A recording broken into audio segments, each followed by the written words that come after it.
আসসালামু আলাইকুম ওয়া রাহমাতুল্লাহি ওয়া বারাকাতুহু। অন্য ধর্মাবলম্বী ভাই ও বোনেরা, আপনাদের প্রতি রইল আমার দেশপ্রেমের শুভেচ্ছা, আন্তরিকতা ও ভালোবাসা। হোপফুলি আপনারা সবাই ভালো আছেন। দর্শকবৃন্দ, আজকের কয়েকটি বিষয় নিয়ে আমি কথা বলতে চাচ্ছি। আমরা যেই বিষয়গুলো প্রতিদিন আমাদের আলোচনায় থাকা উচিত, এই আলোচনাগুলো করতে করতে, সমালোচনাগুলো করতে করতে, গঠনমূলক আলোচনার মাধ্যমে আমাদের দেশটা একটা সঠিক রাস্তায় আসবে।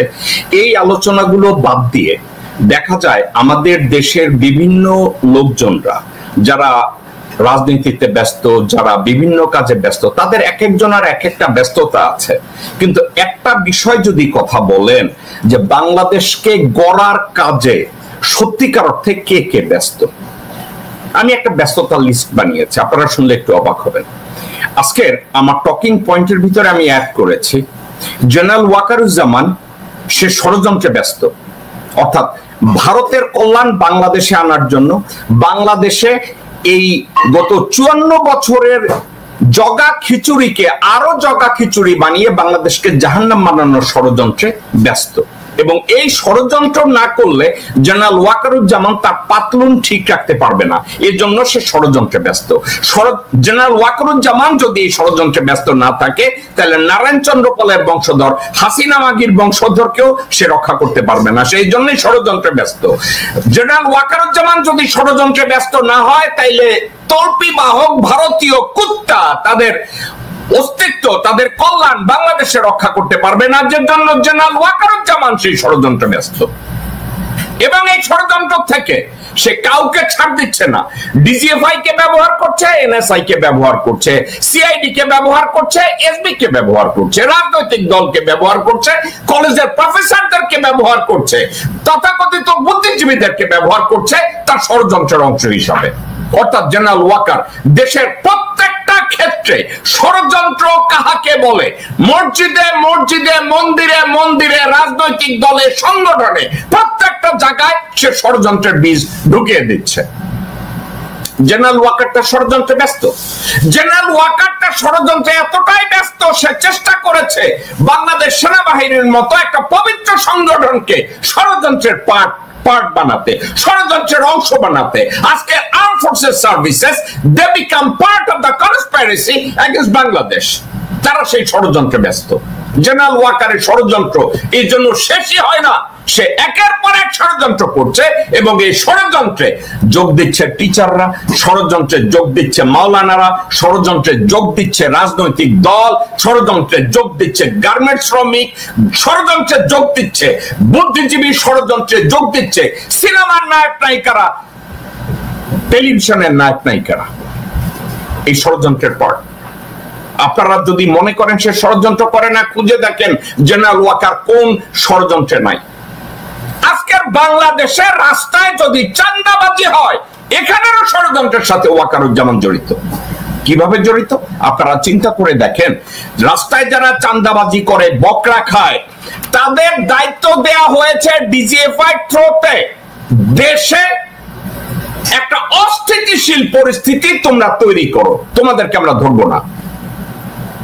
বাংলাদেশ আর্মির মেস্টাইসি পাওয়ার নিয়ে তারা যদি বলে বাংলাদেশের কোথাও আমরা চাঁদাবাজি করতে দেব না, বাংলাদেশকে নিয়ে কোথাও আমরা ষড়যন্ত্র করতে দেব না, আপনারা কি মনে করেন কোথায় কোথায় শাহবাগে চিল্লাচিল্লি শুরু হয়? আপনার কি মনে হয় রাস্তাঘাটে চাঁদাবাজি শুরু হয়, রাস্তায় ধরে টোল আদায় করে? আপনার কি মনে হয় এখানে সেখানে হঠাৎ করে আগুন লাগে, এখানে সেখানে নুরুল হকের মতো লোকজনদেরকে জুতা পেটা করে? এগুলা কে করায়? জেনারেল ওয়াকারুজ্জামান, ষড়যন্ত্রের পার্ট। তাহলে আমি যদি নির্দ্বিধায় বলি ওয়াকারুজ্জামান ব্যস্ত ষড়যন্ত্র নিয়ে, তাহলে বিএনপি ব্যস্ত কি নিয়ে? বিএনপি ব্যস্ত দখল নিয়ে। এখন বলবেন বিএনপির দখলকে আমি কিভাবে ব্যাখ্যা করব? বিএনপির ইমিডিয়েট বেনিফিট হলো দখল, বাস স্টেশন দখল, টেন্ডারবাজি দখল, অফিস আদালতের চাঁদাবাজি, কাজ দেওয়া নেওয়া, বিভিন্ন নিয়া তদবির নিয়া, এগুলা নিয়ে তারা ব্যস্ত। মুক্তিযোদ্ধা সংসদের দায়িত্ব নিয়ে ব্যস্ত। বিভিন্ন সংগঠনের বাংলাদেশের এমন কোন জায়গা নাই খাওয়ার যে ডাক উঠে, খেয়ার ওই যে নৌকা নদী পার করে দেয়, ওই খেওয়া নৌকার মাঝি ওইখানেও তো ডাক আসে, ওই ডাকের মধ্যেও বিএনপির দখল দরকার। সায়দাবাদ বলেন আর চিটাগং এর বাস স্টপেজ বলেন আর খুলনার কোন খালিশপুরের কোন একটা টেন্ডারবাজি বলেন, প্রত্যেকটা জায়গায় রন্ধ্রে রন্ধ্রে বিএনপি দখলে ব্যস্ত। এখন এটা হচ্ছে তাদের ইমিডিয়েট টার্গেট। তাদের লং টার্ম টার্গেট কোনটা? তাড়াতাড়ি নির্বাচন দাও এবং ক্ষমতা, এবং তারা আপনাদের কাছ থেকে সাহায্য পাচ্ছে। জেনারেল ওয়াকারুজ্জামানের পার্ট হয়ে গেছে। BNP become the part of the conspiracy of general Waqar এবং র। তারা বলছে বিএনপি এখন পার্ট অফ র, BNP become part of Indian interest, BNP become part of Awami League, BNP become part of general Waqar-uz-Zaman's jigs and puzzle. দাবা খেলা। জেনারেল ওয়াকারুজ্জামান তাদেরকে এমন ভাবে গুটিতে বসিয়েছে, বিএনপি তাদের ক্রীড়ানক হয়।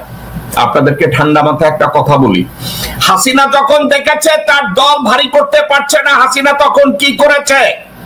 তাহাজ্জুদ নামাজের একটা ছবি তুইলা হাতে তসবিহ নিয়া মাথায় একটু হিজাব পইরা তার বিটিভিতে এবং বিভিন্ন টিভিতে বিভিন্ন সাংবাদিকদের মাধ্যমে এই ছবিটা ছড়াইয়া দিছে। কে? হাসিনা তাহাজ্জুদ পড়ে, হাসিনা পিরাউডিয়ার বংশধর, হাসিনা আউয়াল দরবেশের বংশধর, হাসিনা আওয়ামী লীগের নেত্রী না, হাসিনা হচ্ছে মানবতার মা। আপনাদের খেয়াল আছে না? যে হাসিনা নামাজ টামাজ তো দূরে রাখ, গভীর রাতে ঘুম ভাঙ্গার পরে, ঘুমে বিছানায় যাওয়ার পরে মনে হয়েছে অমুক জায়গায় একটা ডাকাতি কইরা জঙ্গি তৎপরতা বানানো যায়, সাথে সাথে সে মনিরুল রে কল করেছে, বিপ্লব সাহারে কল করেছে, হাবিব রে কল করেছে, হামিদ রে কল করেছে, যাও ওখানে গিয়ে ষড়যন্ত্র কইরা মোল্লাদের খুন কইরা ওখানে জঙ্গি তৎপরতা বানাইয়া দাও। হাসিনা এটা বানাইছে। যখন তারা কল করে বলছে আফা কাজ হয়ে গেছে, হাসিনা কইছে তসবিহ লইয়া, আলহামদুলিল্লাহ আমার একটা ছবি তো, আমি ভাত দেখাই যে আমি নফল পড়ি। ওই ছবিটা আবার পেপারে প্রকাশ করত। ইদানিং আপনারা খেয়াল করছেন কিনা জানি না, বিএনপির যে সাউয়া আছে, সাউয়া তার নামাজের কাপড়ে বৈশা একটা ছবি তুইলা ওইটা আবার সোশ্যাল মিডিয়া দিছে যে উনি আলাপ আলোচনার মাধ্যমে উনি নামাজ পড়তে দাঁড়ায় গেছে। আপনারা খেয়াল করে দেখছেন?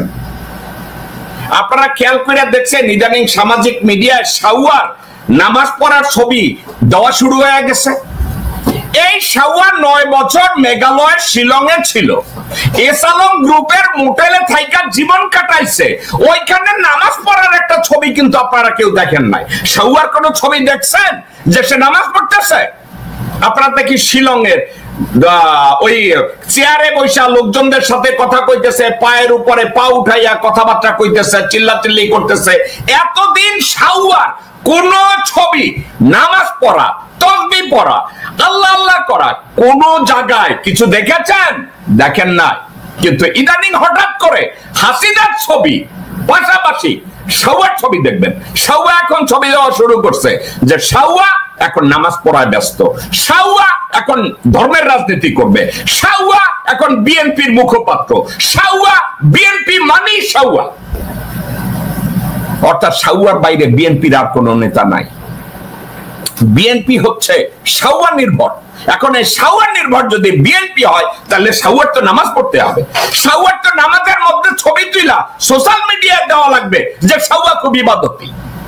সাউয়া হচ্ছে ফরিদউদ্দিন, সাউয়া হচ্ছে ফরিদউদ্দিন আল মাসুদ। কিন্তু কেউ কি বলছে এই সাউয়া বর্তমানে গোপনে গোপনে তদবির করছে ভারতীয় হাই কমিশনের তত্ত্বাবধানে প্রদীপকে যদি প্রদীপের জানটা কেন বাঁচানো যায়?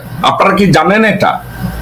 আপনারা কি জানেন সালাউদ্দিন আহমেদ এই মুহূর্তে প্রদীপের জান বাঁচানোর জন্য, অসি প্রদীপ, যে প্রদীপ এতগুলো মামলা করেছে, এতগুলো খুন করেছে, এতগুলো দুর্নীতি করেছে, এতগুলো জীবন ধ্বংস করেছে, বাংলাদেশের অস্তিত্বকে ধ্বংস করার পায়তারা করেছে ভারতীয় হাই কমিশনের নির্দেশে। এখন এই সাউয়া একদিকে ডক্টর ইউনূসের সাথে নির্বাচন দিয়ে দেন দরবার করে, অন্যদিকে প্রদীপের জীবন বাঁচানোর জন্য তলে তলে সে কাজ করে। আপনারা কি এটা জানেন? প্রদীপের যান বাঁচানোর জন্য এস আলমের কাছ থেকে পয়সা নিয়েছে, প্রণয় ভার্মার কাছ থেকে আলাপ আলোচনা করেছে। একটা কথা আপনারা মনে রেখেন, শাওয়া প্রমিস করেছে বিএনপি সরকার গঠন করলে প্রদীপের মৃত্যুদণ্ড টন্ড এগুলো কিছু হবে না। আপনারা কি জানেন শাওয়া এখন কোথায় ব্যস্ত? শাওয়ার আলোচনা। তাইলে এখন আমরা কি বলবো? বিএনপি হচ্ছে দখলে ব্যস্ত। বাংলাদেশের প্রতিটা কোনায় কোনায় যেখানে যত প্রকার কন্ট্রাক্ট আছে, টেন্ডারবাজি আছে, দখল আছে, এই দখলে ব্যস্ত। এবং লং টার্ম গোল তাড়াতাড়ি যাতে নির্বাচনটা দিয়ে ক্ষমতায় যদি যাওয়া যায়, হাসিনার বিচারও হবে না, আওয়ামী লীগেরও বিচার হবে না, জুলাই আগস্ট গণহত্যার বিচার হবে না, বিডিআর বিচার হবে না। এটা ব্যস্ত বিএনপি। এই মুহূর্তে বিএনপির অন্য কোন নেতা আপনাদের চোখে পড়বে না। গোরখদক আব্বাস সে চিন্তা করে, এখন আমি বক্তব্য দিয়া এমনি শাহজাহানপুরের অর্ধেক মালিকের মালিক বইলা মালিকানা দাবি কইরা আমি তো নিজের গুয়ের মধ্যে ডুবাইয়া দিছি। নিজের নাম মির্জাও না, নিজের মির্জা লাগাইছে। ওর নাম আসিল, যখন কিশোরগঞ্জ থেকে ওর বাবা মা ওরে ঢাকায় আনছে, তখন ওর নাম আসিল আব্বাস আলী। আব্বাস আলী থেকে তার নাম গেছে আব্বাস আহমেদ। এরপরে আব্বাস আলী কেমনে? আপনারা আমার কথা বিশ্বাস করেন না, এবার আমার কথা শুনেন। ফালুর পুরা নাম কি? মোসাদ্দেক আলী। আর ওর মোসাদ্দেক আলীর ফালুর ছোট ভাইয়ের নাম কি? নূর আলী। ওর নাম ছিল আব্বাস আলী। মোসাদ্দেক আলী, নূর আলী, আব্বাস আলী। এখন ওই যে বসুন্ধরার বেশ্যা আছে না শাহ আলম, হ্যাঁ নাম আসলে শাহ আলম। শাহ আলমের থেকে যোগ হয়েছে। শাহ আলম একটু যখন জাতে উঠছে জমি দখল কইরা, শাহ আলমের নাম অন্য কিছু হয়ে গেছে গা। কি নাম হয়েছে শাহ আলমের? শাহ আলমের নাম হয়েছে আকবর। তার নাম হয়েছে আকবর। নামটা কোথা থেকে আসছে আপনারা কি জানেন? ওর জন্ম তারিখ, জন্মের ওর জন্ম তারিখ যেটা, ওটা কিন্তু ওর জন্ম তারিখ না। ওই ডেটে সে জন্মায় না, ও জানেও না ওর জন্ম তারিখ কবে। ওর যখন টাকা পয়সা হয়েছে, লোকজনরে কইছে আমি সম্রাট আকবর হব, ওইখান থেকে জোগাড় করছে আকবর। আমি আপনাদেরকে ঠান্ডা মাথায় একটা কথা বলি, 80-র দশকেও ওর নাম আহমেদ আকবর সোবাহান ছিল না। 70-এর দশকে ছিল না আহমেদ আকবর সোবাহান, 80-র দশকে ছিল না আহমেদ আকবর সোবাহান, 90-এর দশকে ছিল না আহমেদ আকবর সোবাহান। 2000 সালের পরে এই ভূমিদস্যু ডাকাত শুয়োরের বাচ্চা নাম হইছে আহমেদ আকবর সোবাহান। শাহ আলম যদি কয় তাহলে তো এটা খয়রাতি হয়ে গেল গা। এই খয়রাতি তার নাম হইছে কি? আহমেদ আকবর সোবাহান। গোরখদক আব্বাস, এর ভাইয়ের নাম ছিল মোসাদ্দেক আলী। মোসাদ্দেক আলীর ভাইয়ের নাম নূর আলী। নূর আলীর ভাইয়ের নাম হইছে আব্বাস আলী। এরা চাচাতো ভাই, আপন চাচাতো ভাই, নাম হইছে আব্বাস আলী। আব্বাস আলীর কি করছে? ওর বাপ যখন পুরি ব্যস্ত কোন রকম লেখাপড়া করতো, তোর নামের মধ্যে লাগাই দিছে, খাইছে তো। এখন শুধু আব্বাস দিলে, আব্বাস আলী দিলে কেমন শোনা যায়? কেমন শোনা যায়? আপনারা কি জানেন কেন আব্বাস আলী থেকে পরিবর্তন করলো? এই আব্বাস আলী 88-89 সালে কয় যে আব্বাস আলী কইলে তো লোকজন আমারে জামাতের আমির মনে করবে, আব্বাস আলী খান। ও তাইলে আব্বাস আলী লেখা যাবে না, তাইলে নামটার পরিবর্তন দরকার। তখন হঠাৎ কইরা বলে যে ওকে, এবার তাইলে আমার নাম একটা আর্ট উঠানো উচিত। শাহ আলমের কাছ থেকে, বসুন্ধরার এই ভূমিদস্যু বিশ্বাস দালাল শাহ আলমের কাছ থেকে একটা উপদেশ নিয়ে নিছে। সেই উপদেশটা কি? উপদেশ একটা, উপদেশটা হলো ওর নামের পরিবর্তন দরকার। যোগ করবে তো করবে, মির্জা যোগ কইরা ফেলাইতো, নাম রাখছে মির্জা। কিন্তু ওর নাম মির্জা যোগ করলে ওর বাপ যে দপ্তরিয়া ছিল, ওর দাদা যে গোরখদকা ছিল, ওর বাপ যে পুরি ব্যস্ত, এটা তো আর পরিবর্তন করা যাবে না। এটা পরিবর্তন করবে কেমনে? এটা পরিবর্তন না কইরা ও নিজের চিন্তা করছে আমি সায়দাবাদের 5 টার্মিনালের ওইখানে আমি ওইখানের দখল নেব, গাবতলী ওইখানে দখল নেব। যেখানে যেখানে মিউনিসিপাল কর্পোরেশন আছে প্রত্যেকটা জায়গা টেন্ডারবাজি, চান্দাবাজি, সাপ্লাইবাজি, যেখানে যা কিছু আছে ও যখন স্কুলে লেখাপড়া করতো 9-10 পড়তো, দেশের বানানো পিস্তল লইয়া কমলাপুর রেলওয়ে স্টেশনের ওভার ব্রিজের উপরে দাঁড়াইয়া পিস্তল ঠেকাইয়া, স্পেশালি ও কবে করতে জানেন? মাসের 30 তারিখ থেকে 28 থেকে 5 তারিখ পর্যন্ত, কারণ এর মধ্যে লোকজন বেতন পাইতো।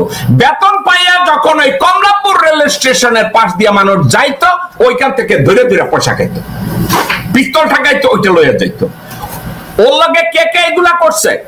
এই আব্বাইসা করছে, আব্বাইসার ভাই ফালু করছে, ফালুর ভাই নুরা করছে, ওর পরিবারের সবাই করছে।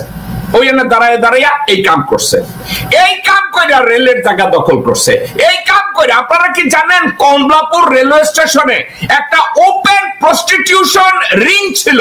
ওই রিং চালাইছে আব্বাসের চান্দা দিয়া। এই কাম আব্বাস করছে, এই কাজ ফালু করছে।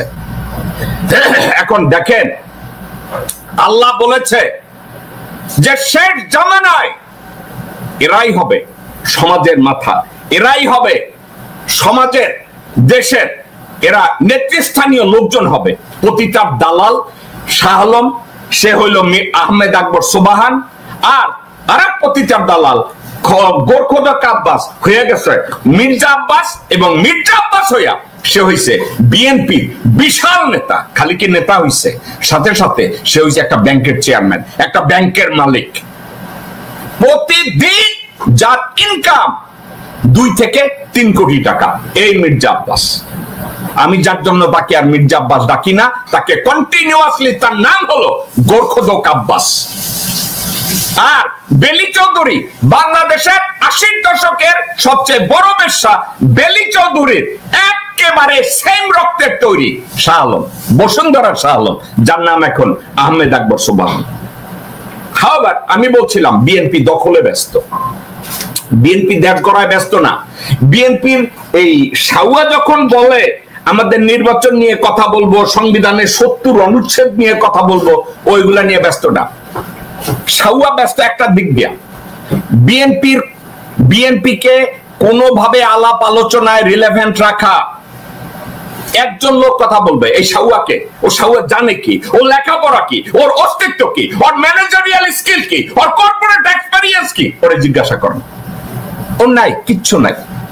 আজকে সে তাকে রিলেভেন্ট করার জন্য, সে তাকে আপনার আমার জীবনের পার্ট বানানোর জন্য, ধর্মকে ব্যবহার করার জন্য এই ল্যাঙ্গুয়েজ পড়া শাওয়া এখন নামাজের ছবি তুইলা এখন ফেসবুকে দেয়, এই ল্যাঙ্গুয়েজের ছবি তুইলা সে এখন ইউটিউবে দেয়, এখন জনগণরা বুঝায় হাসিনার মতো সে তাহাজ্জুদ পড়ে, সে ক্ষমতা চায় না।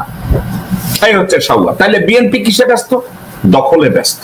এবং লং টার্ম গোল কি?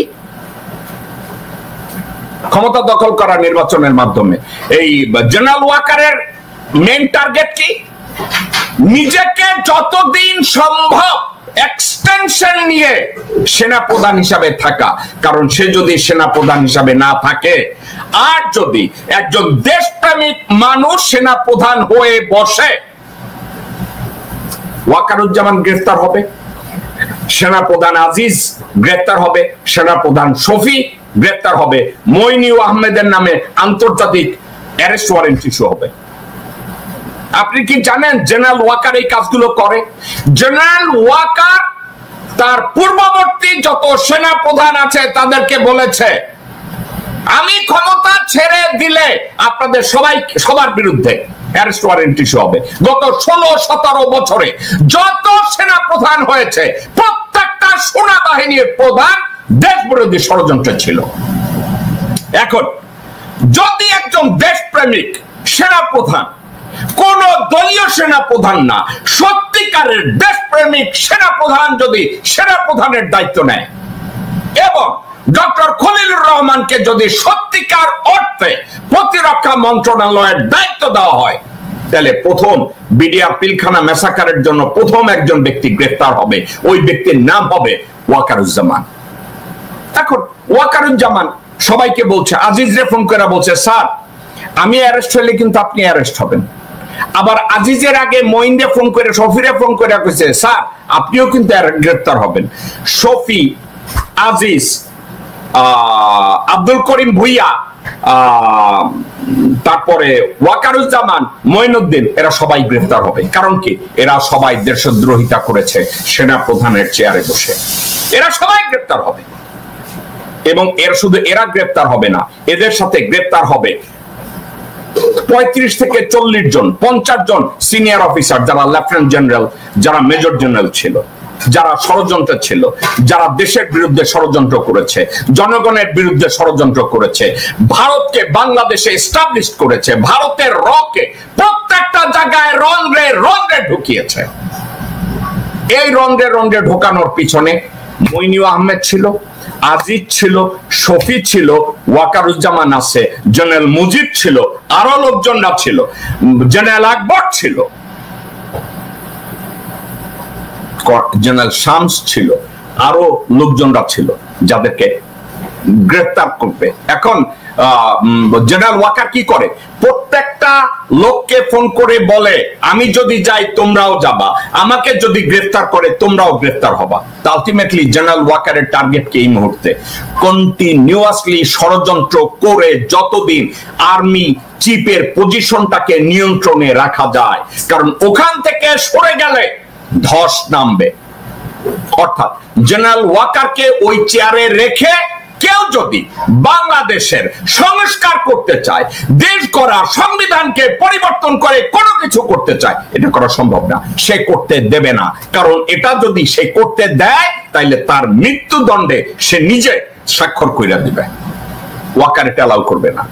হাওয়ার, আমি জেনারেল ওয়াকারের কথা বললাম, বিএনপির কথা বললাম, তাহলে জামাত কি করছে? জামাত চিরাচরিত যা করছে, সে এটা আদাত আর এটা বিদাত আর সাংগঠনিক কাজকর্ম, এটা নিয়ে কথা বলছে। তাদের যেগুলো নিয়ে পার্টিসিপেট করা উচিত, যে কাজগুলো করলে বাংলাদেশে সত্যিকার অর্থে সংস্কার হবে, যেখানে যেখানে কমিউনিকেট করা দরকার, যেই কাজগুলো তাদের করা দরকার, ওইগুলো বাদ দিয়ে যা না করা দরকার।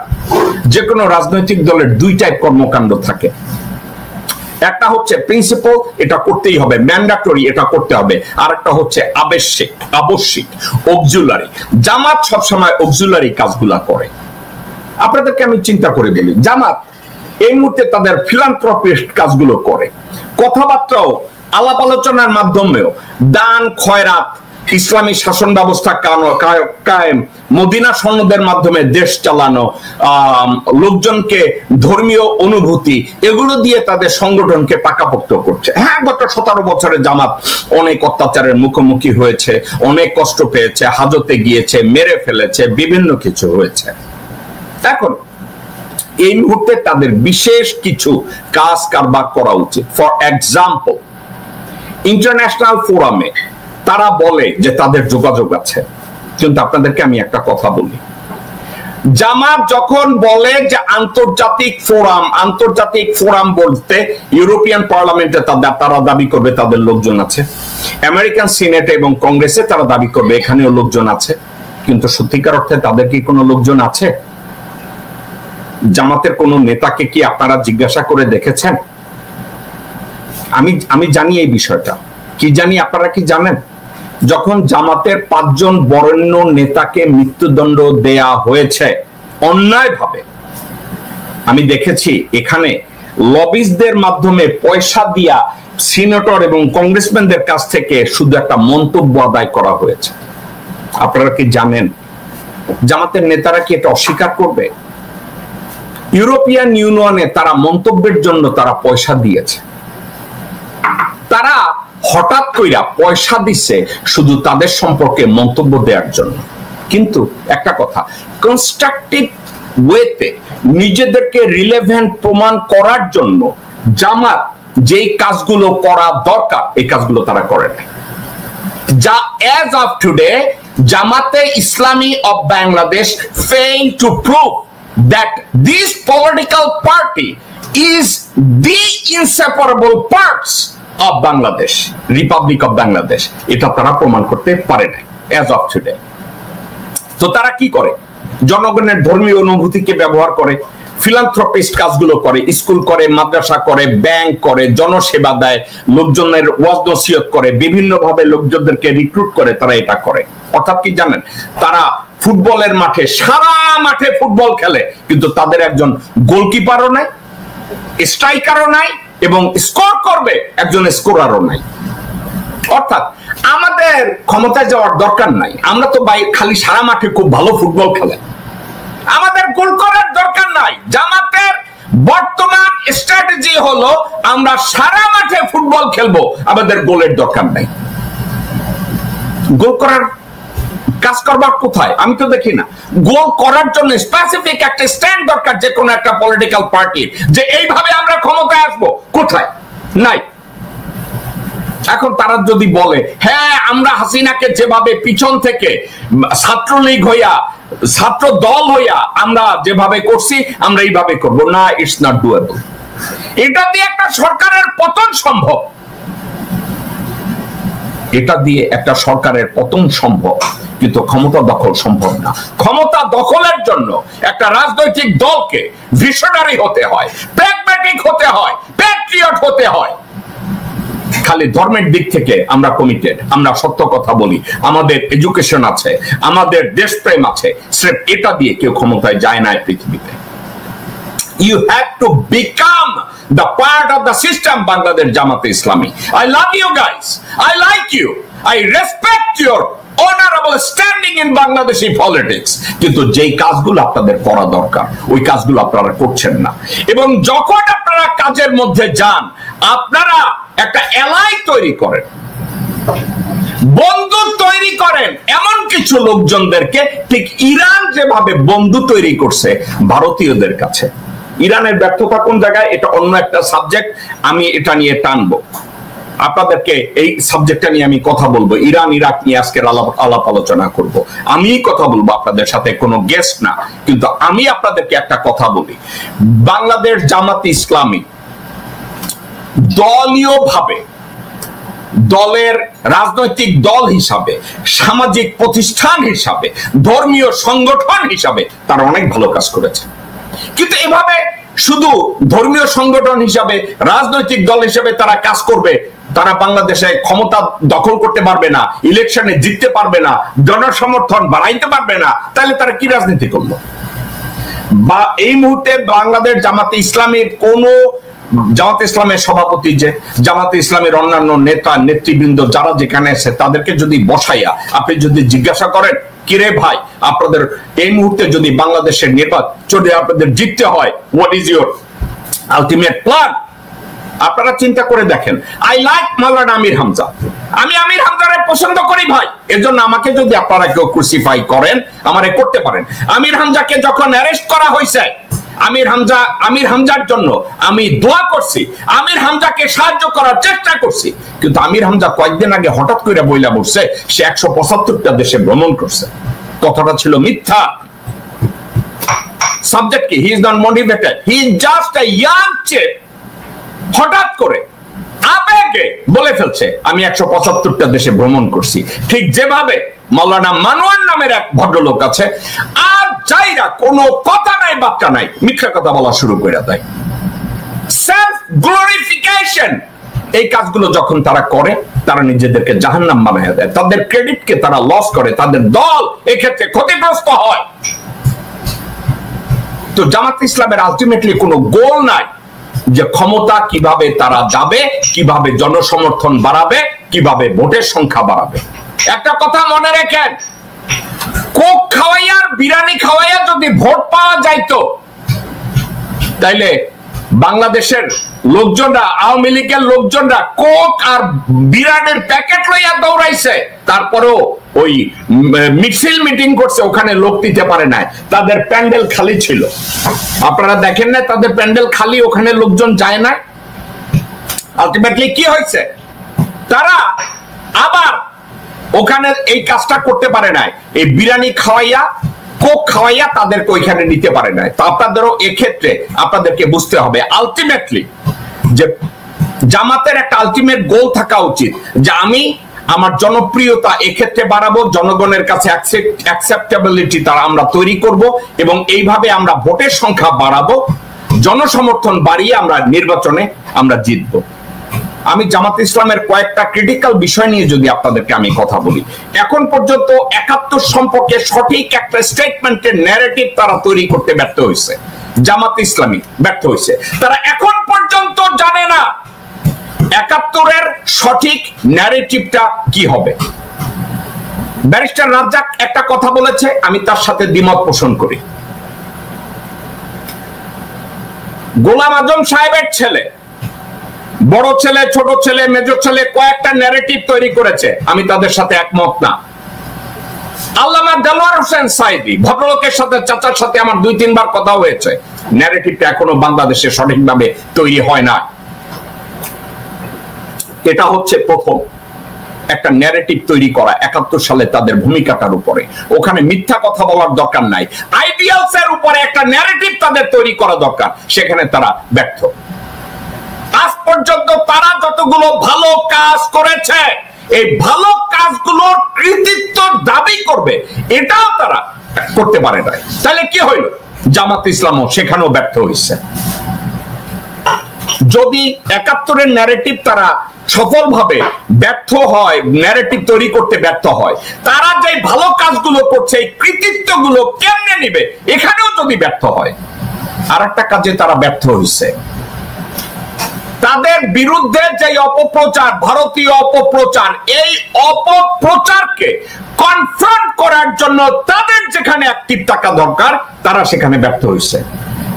অপপ্রচারের বিরুদ্ধে যে দাঁড়াবে, দাঁড়াইয়া এটাকে কনফ্রন্ট করবে, সেখানে তাদের লোকজনরা ভালো কাজ করে না। আর যারা কনফ্রন্ট করতে যায় তাদের কাছে সঠিক লজিক নাই। সঠিক লজিকের বদলে তারা কোরআনের ব্যাখ্যা দেয়, হাদিসের ব্যাখ্যা দেয়, কিন্তু এর সাথে বাস্তবতা জনগণ এটাকে বুঝে না। জনগণ তাদের এই ব্যাখ্যাকেও গ্রহণও করে না। তাহলে কোথায় গিয়ে দাঁড়ালো? আলটিমেটলি তারা যে ব্যাখ্যাটা দাঁড় করাচ্ছে ওখানে এফেক্টিভলি তারা কনফ্রন্ট করতে পারে না তাদের বিরুদ্ধে যারা মিথ্যাচার করছে। নাম্বার 4, এশিয়ান মিডল ইস্টের কান্ট্রিগুলোর সাথে তাদের সম্পর্ক ভালো আছে, কিন্তু ইউরোপ এবং আমেরিকায় তাদের এমন কোনো কিছু সংগঠনের ভিতরে তারা এমন কোন জায়গায় গিয়ে পৌঁছায় নাই যেখানে গিয়ে তারা বলতে পারবে শুধু জামাতের নেতাদের ফাঁসির অর্ডার হয়েছে, এখন কংগ্রেসম্যানদের শুধু স্টেটমেন্ট দরকার, স্টেট ডিপার্টমেন্টের একটা স্টেটমেন্ট দরকার। সেক্ষেত্রে তারা পয়সা খরচ করে স্টেটমেন্ট নেয়, অথচ আগের থেকে এই সম্পর্কটা তারা বিল্ড আপ করে নাই, পারে নাই, তারা করতে পারে নাই। আলটিমেটলি তাহলে কি হইল? কি হইল? ফাঁসি দেওয়ার আগে তারা পার্সু করছে যে ফাঁসিটা যেন ভালো মতো হয়, কষ্টটা যেন কম পায়। তাহলে লাভ হইল কি? জামাত এই কাজগুলো করছে। আমি যে 4টা কথার কথা বললাম, বাংলাদেশ জামাত ইসলামী এগুলো নিয়ে কথা বলার বিষয় আছে, তারা জন্য এটা দেখে। তারা সাংগঠনিক কাজকর্মে ব্যস্ত, রাষ্ট্র গড়ার কাজে তারাও ব্যস্ত না।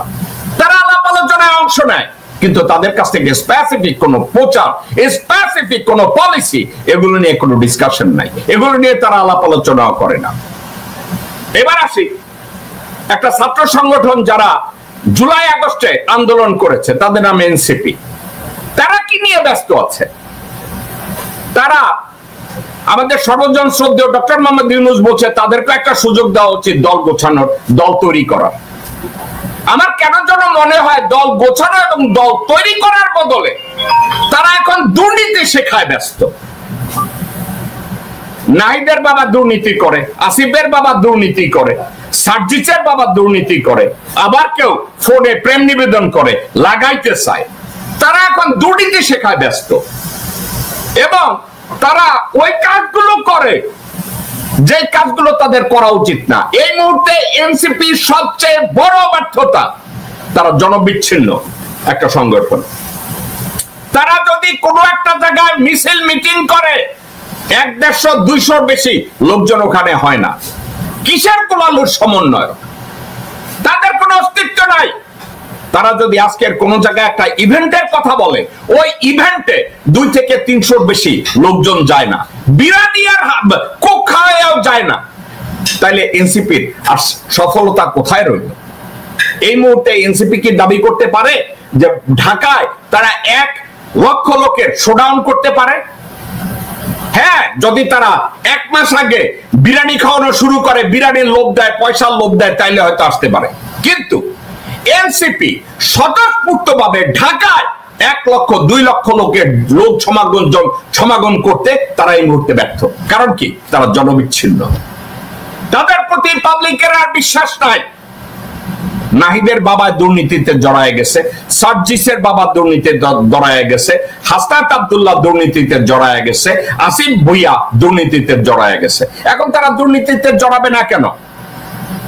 সাদেক হোসেন খোকা একসময় টিকিট ব্লক করছে, সাদেক হোসেন খোকা একসময় টেন্ডারবাজি করছে, চাঁদাবাজি করছে, সাদেক হোসেন খোকা বিএনপি রে বিক্রি করে দিছে।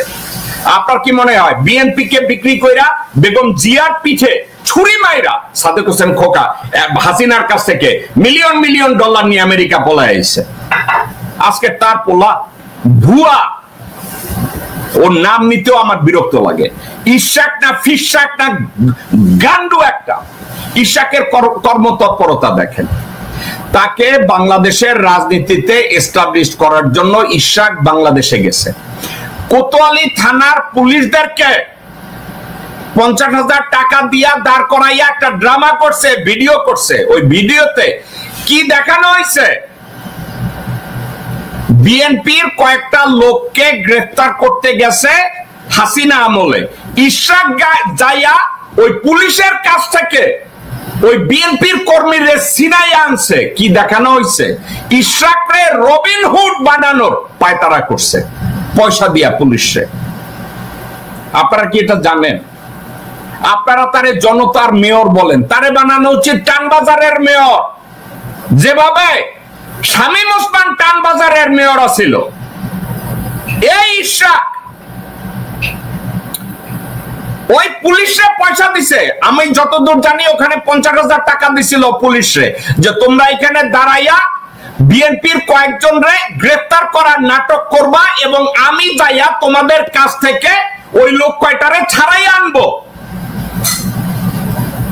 এবং তারা ঠিক ছাড়াই আনছে।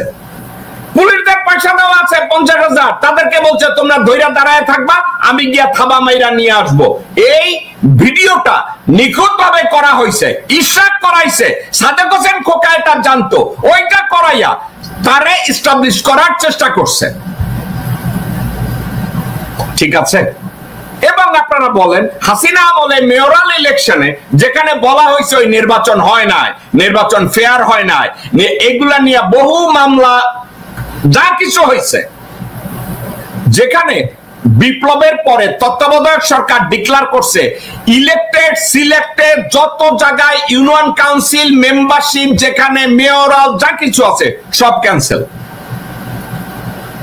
যেখানে গেজেট করে বলছে বাংলাদেশের কোন জায়গায় এখন আর মেয়র থাকবে না, মেম্বার চেয়ারম্যান থাকবে না। ইশাক কি করছে? বাংলাদেশে গিয়া বর্তমান তত্ত্বাবধায়ক সরকারের এই ডিক্রিকে ডিসওবে কইরা সে বলছে যে আমার মেয়র হওয়া লাগবে। সে অবৈধভাবে মেয়রের শপথ নেয়, রাস্তাঘাটে চাঁদাবাজদের নিয়ে নামে, যে চাঁদাবাজদের নিয়ে পুলিশে ঘুষ দিয়া এই ইশাক ভিডিও বানাইছে। হাসিনার সহায়তায়, হাসিনা পুলিশের সহায়তায়, আওয়ামী লীগের সহায়তায়, ছাত্রলীগের সহায়তায় ইশাক এই কাজগুলো করছে। আজকে ইশাকের পাশে যত লোকজন থাকে আপনারা চেক করে দেখেন, ইশাকের পাশে যত লোকজন আছে সব হচ্ছে হাজী সালিমের গুন্ডা পান্ডা, কিলার, সিরিয়াল কিলার, এরা চাঁদাবাজ, খুনি, ধর্ষণকারী, এরা ইশাকের পাশে। আপনারা এখন চিন্তা করেন, তাইলে ঢাকা নিয়ন্ত্রণ বিএনপি যাদেরকে দিয়ে করত, আরেকজন আছে হাব্বা সালাম, এরশাদের পাচাটা বান্দর সালাম, যারে মোহাম্মদ সালাম উপদেষ্টা, মেতায় স্টেজে উঠলে ইদানিং আবার হে মেতায়, বিভিন্ন জায়গায় মেতায়, হাম্বা হাম্বা ডাক দেয়, অর্থাৎ হ্যার দিকে কেউ তাকায় না। কারণ মির্জা আব্বাস আর সাদেক হোসেন খোকা এই মোহাম্মদ সালামরে বানায় রাখছিল মিনিমি। আরে বেটা তুই ছোড়ো, তুই দূরে থাক, তুই এরশাদের চামচা, তুই দূরে থাক। তবে সালাম রাজনীতি বুঝে। কেমনে রাজনীতি বুঝে? যেই আন্দোলন পিকে যায় সালাম দৌড়াইয়া আমেরিকায় চলে আসে। আমেরিকা আইসা নিউ ইয়র্কে আসে, নিউ ইয়র্কে কতগুলো রিক্সাওয়ালা গান জুটি আছে, তাদের সাথে বৈশা বৈশা সিঙ্গারা খায়, তাদের সাথে বৈশা বৈশা সামোসা খায়, তাদের সাথে বৈশা বৈশা হামলা মামলা করে, এখানে চুপচুপ করে, হেরা আবার তারে নিয়ে ড্রাইভ করে এখানে সেখানে নিয়ে যায়, তারে একটা গিফট কিনে দেয়, তারে একটা ট্রিপ দেয়। এই হচ্ছে সালাম। তাইলে বিএনপির আন্দোলন কি কইরা সমর্থক হবে? আমি জানি হঠাৎ কইরা ঢাকায় সব আলাপ আলোচনার ক্ষেত্রে অন্য কেউ ব্যবহার না কইরা হঠাৎ করে এই সাউয়ারে কেন ব্যবহার করা হইতেছে? ঢাকায় বিএনপির নির্ভরযোগ্য কোন নেতা তো নাই, তো কার উপরে নির্ভর করবে? আব্বাস ছিল আওয়ামী লীগের এবং হাসিনার পয়েন্টম্যান, ভারতীয় এম্বাসির পয়েন্টম্যান ছিল গোরখোদক আব্বাস। এরপরে আসেন আব্দুল আওয়াল মিন্টু, সে আপাতমস্তক একটা ভণ্ড, মুনাফেক, ফাসেক এবং মিথ্যাবাদী। কোন কথা নাই, বার্তা নাই। এই গান্ডুর এক ছেলে আছে তাবিতা ওয়াল, তারে বাংলাদেশ ফুটবল ফেডারেশনের প্রেসিডেন্ট বানাইছে। আর এখন আব্দুল আওয়াল মিন্টু একেবারে ভালো কইরা কেতাব দুরস্ত একটা জামা কাপড় পইরা সামাজিক মিডিয়া ছবি দেয়। সুশীল, কার মতো সুশীল জানেন? ওই যে পুলিশের আইজি ছিল না বেনজির, ওই বেনজিরের মতো সুশীল হয়েছে এই আব্দুল আওয়াল মিন্টু। বিএনপির অনেক বড় নেতা, খালেদা জিয়া পিঠে যে সমূলে ছুরি ঢুকায় দিছিল 2013 সালে, এই আব্দুল আওয়াল মিন্টু। এই আব্দুল আওয়াল মিন্টু ষড়যন্ত্র ছিল খালেদা জিয়াকে হাজতে পাঠানোর জন্য। যেই কয়জন কুশীলব হাসিনার সাথে ষড়যন্ত্র করেছে, Abdul Awal Mintu was top of them. He was heading.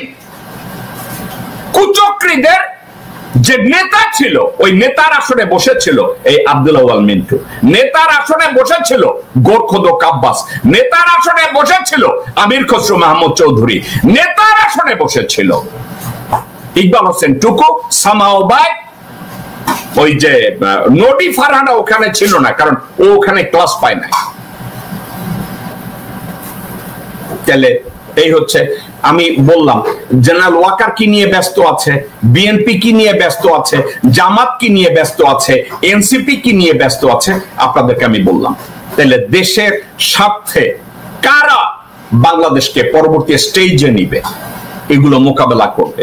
এই মুহূর্তে বাংলাদেশের জন্য কাজ যদি কেউ করে থাকে, আমি স্রেফ দুইটা মানুষকে বিশ্বাস করি। যে দুইটা মানুষ বাংলাদেশের পক্ষে কাজ করে, নিজেদের ক্যারিয়ার উপেক্ষা করে, নিজেদের অভিজ্ঞতাকে বাংলাদেশে কাজে লাগানোর জন্য স্রেফ দুইটা মানুষ, তাদেরকে আমি বিশ্বাস করি। তাদের যে কোনো সিদ্ধান্তের সাথে আমি একমত, তারা সঠিক সিদ্ধান্ত নেয়। দুইটা মানুষ যাদেরকে প্রতিনিয়ত মাসুদ কামালের মতো বেশ্যারা, ফজার মতো হারামজাদারা, ময়লা রনির মতো কুত্তারা, বিএনপির সাউয়ার মতো লোকজনরা, গোরখোদক আব্বাসের মতো লোকজনরা, মির্জাফর ওয়াকারের মতো লোকজনরা কন্টিনিউয়াসলি তাদেরকে বলবে বিদেশি নাগরিক, ষড়যন্ত্রকারী, আমাদের দেশটা অন্যের কাছে লিখে দেয়। ওই দুইজন মানুষ, যেই দুইজন যাদেরকে বলি এরা সত্যিকার অর্থে প্যাট্রিয়ট বাংলাদেশী, একজন ডক্টর মোহাম্মদ ইউনূস, দ্বিতীয় জন ডক্টর খলিলুর রহমান।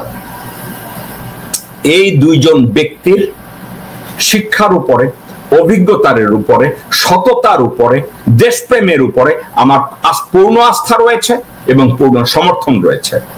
দেশ গড়ার কাজে এই দুইজন যেই সিদ্ধান্ত নিচ্ছে, আমি এই সিদ্ধান্তগুলোর সাথে একমত। তারা সঠিক সিদ্ধান্ত নিয়ে সামনে এগোনোর চেষ্টা করছে।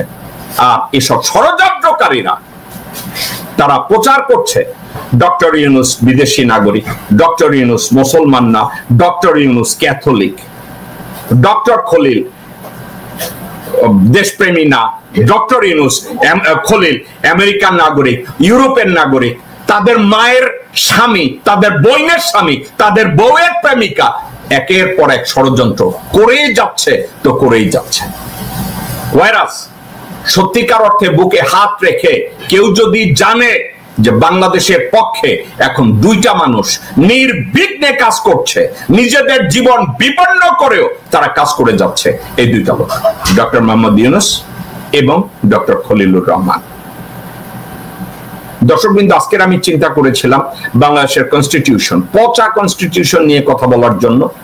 পচা কনস্টিটিউশনের যে দিকগুলো গণতন্ত্রের সাথে সাংঘর্ষিক, বাংলাদেশের পচা কনস্টিটিউশনের সাথে বর্তমান আধুনিক বিশ্বের রাষ্ট্র গড়ার যন্ত্র হিসাবে যে সংবিধানগুলো কাজ করে তার সাথে সাংঘর্ষিক বাংলাদেশের এই সংবিধান। ওই সংবিধানের পার্টগুলো নিয়ে আমি চাচ্ছিলাম আপনাদের সাথে কথা বলতে, কিন্তু ওই সংবিধান নিয়ে আমি কথা বলবো আপনাদের দিকে তাকিয়ে বলি, দর্শকবৃন্দ, আপনারা যারা আমার এই মুহূর্তে দর্শক আছেন আপনাদেরকে আমি বলি, আমি দেশ গঠনের বিভিন্ন পার্টিকেলস নিয়ে যখন কথা বলি দেখা যায় আপনারা বিরক্ত হন, আপনারা বিরক্ত হয়ে যান। আমি জানি শিক্ষিত মানুষ আমার কথা শুনে, কারণ আমার দর্শকরা শিক্ষিত, আমার দর্শকরা দেশপ্রেমিক, আমি এটা জানি। কিন্তু আমি যখন এডুকেটিভ ম্যাটার নিয়ে আপনাদের সাথে আমি কথা বলি আপনারা একটু বিরক্ত হন, বোর হয়ে যান, কারণ সাবজেক্টগুলো ব্যাকরণের মতো, সাবজেক্টগুলো পদ্য না, সাবজেক্টটা গদ্যের মতো।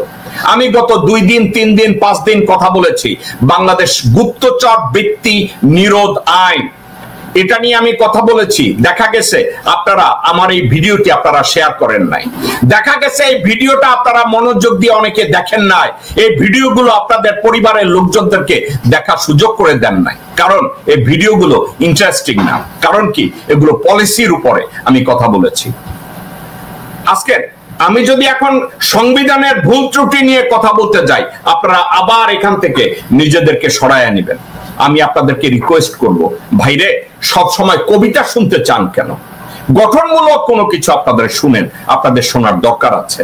আমি ওয়াদা করছি আমি আপনাদের কাছ থেকে মতামত চাচ্ছি। আপনারা কি আজকের না, আমি ভবিষ্যতে 2-3 দিন পরে আপনাদের সাথে আমি সংবিধানের কোন কোন দিকগুলো আমাদের দেশের জন্য খারাপ, দেশের উন্নতির জন্য খারাপ, দেশের গণতন্ত্রের সাথে সাংঘর্ষিক, আপনারা চান কিনা এটা নিয়ে আমি আপনাদের সাথে কথা বলি। আপনারা যদি মন্তব্য সেকশনে আমাকে বলেন আমি এটা নিয়ে কথা বলবো। এই মুহূর্তে আমি অন্য একটা বিষয় নিয়ে আপনাদের সাথে কথা বলতে চাই। যে কথাটা বলতে চাই, ইসরায়েল ইরান এই যুদ্ধটা নিয়ে আমি কথা বলতে চাই, আমেরিকার অবস্থান নিয়ে আমি কথা বলতে চাই, ইউরোপিয়ানদের অবস্থান নিয়ে আমি কথা বলতে চাই। আমি এগুলো নিয়ে আপনাদেরকে আমি এখন আর আমার হাতে 13 মিনিট সময় আছে বা 12 মিনিট, আমি 12 মিনিটে আপনাদের সাথে আমি কথা বলবো ইরান ইসরায়েল যুদ্ধ নিয়ে। এবং এরপরে এর মধ্যে যদি আপনারা কেউ আমার সাথে স্ক্রিনে এসে আমি যা বললাম এটা নিয়ে আপনারা যদি কেউ আমার সাথে কথা বলতে চান আমি আপনাদেরকে স্ক্রিনে আমি নিয়ে আসবো। আপনারা যারা আসতে চান তারা দয়া করে মন্তব্য সেকশনে আপনারা যদি বলেন আপনারা কারা আসতে চান আমি আপনাদেরকে নিয়ে আসবো। আপনারা যদি বলেন আমি আপনাদেরকে নিয়ে আসবো। ওকে, আমি ইরান ইসরায়েল যুদ্ধ নিয়ে আমি কথা বলছি। আর আপনাদের কাছে আমি মতামত জানতে চেয়েছি বাংলাদেশের কনস্টিটিউশন নিয়ে, গুপ্তচর বৃত্তি আইন নিয়ে আপনারা চান কিনা আমি কথা বলি। আমি আজকের অনুষ্ঠানের লিংক আমি ওপেন করে দিলাম, আপনারা যদি কেউ এসে আমি যেই কথাগুলো নিয়ে কথা বলেছি, যে বিষয়গুলো নিয়ে কথা বলেছি আমার সাথে আপনারা মতামত দিতে পারেন।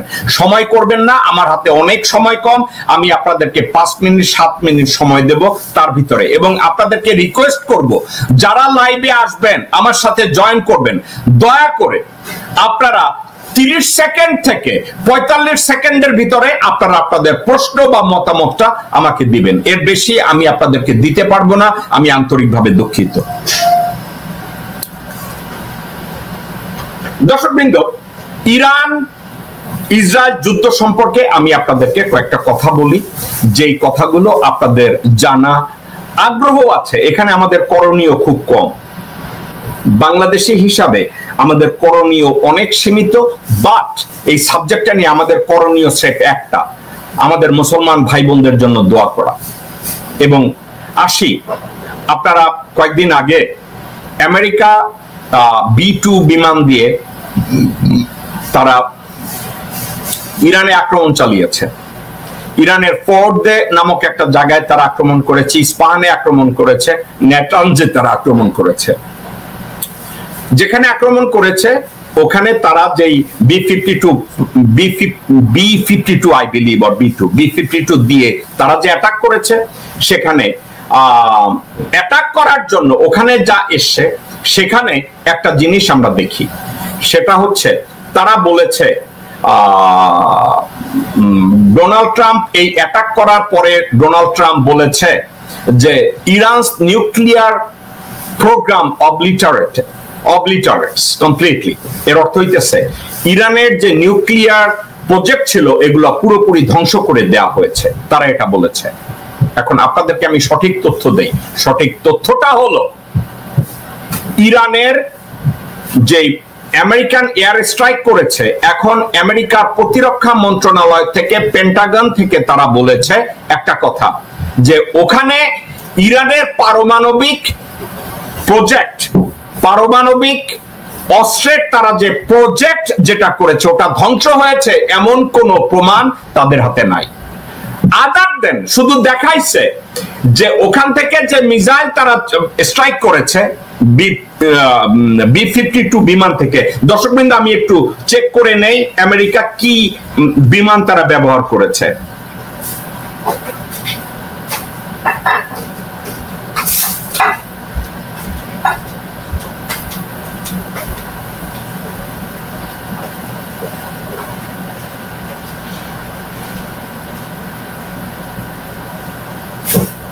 আমি সরি, নট B-52, B-2 বিমান তারা ব্যবহার করেছে।